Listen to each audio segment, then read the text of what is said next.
इस वीडियो में हम जिस ड्रग का रिव्यू कर रहे हैं उसका नाम है माइज़ोप्रोस्टोल टैबलेट्स।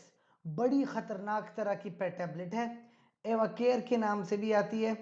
और जैसे आप इसके पैकिंग के ऊपर ही देख सकते हैं, ये एक प्रेग्नेंट खातून है और उस पर एक क्रॉस का निशान किया हुआ है। मतलब ये है कि ये ख़वातीन मेडिसिन इस्तेमाल करती हैं और प्रेगनेंसी के ख़िलाफ़ इस्तेमाल करती हैं।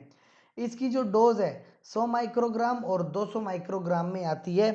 और ये करती क्या है, ये प्रोस्टाग्लैंडिन ई का एनालॉग है। क्या मतलब है इस बात का? हमारे बॉडी में एक केमिकल होता है प्रोस्टाग्लैंडिन।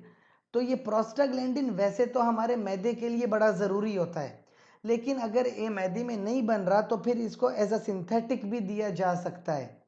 लेकिन देखें, इसका एक यूज़ तो जैसे मैंने मैदे में कहा कि अगर किसी को अल्सर की बीमारी है, मैदे के अंदर किसी को मसल आए, किसी का ज़ख़म बना हुआ है जिसको अल्सर कहते हैं, तो फिर तो ये मेडिसिन मैदे के लिए इस्तेमाल हो सकती है।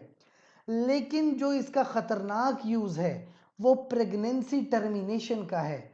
जो ख़वातीन प्रेग्नेंट हो गई है और वो प्रेगनेंसी ख़त्म करना चाहती है, तो प्रेगनेंसी को ख़त्म करने के लिए वो इस मेडिसिन का इस्तेमाल कर लेती है।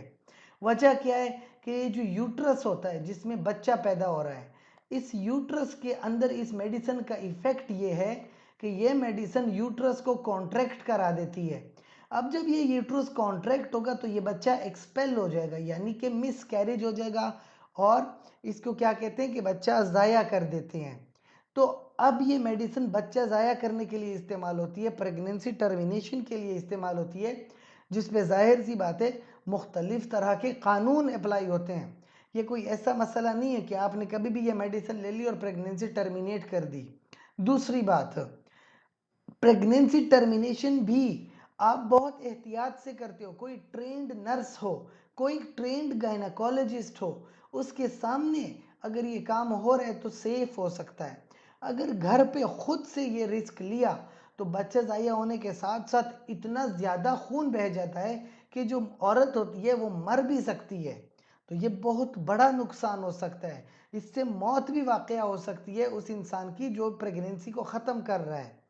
ठीक है, तो ये बहुत बड़ा मसला बन सकता है। बाकी याद रखने, अगर कोई खातून इसको मैदे के लिए इस्तेमाल कर रही है तो याद रखे कि वो प्रेग्नेंट ना हो या ऐसे दिनों में इस्तेमाल ना करे कि जब वो प्रेगनेंसी के दिन हो। इस बात का ख़ास ख्याल रखे। तो ये मेडिसिन होती है आपके पास माइज़ोप्रोस्टोल। ठीक है, अब इस मेडिसिन को इस्तेमाल करने के लिए अपने गायनाकोलॉजिस्ट से मशवरा लाजमी करें। हमसे कोई सवाल है तो कमेंट सेक्शन में ज़रूर पूछें। शुक्रिया।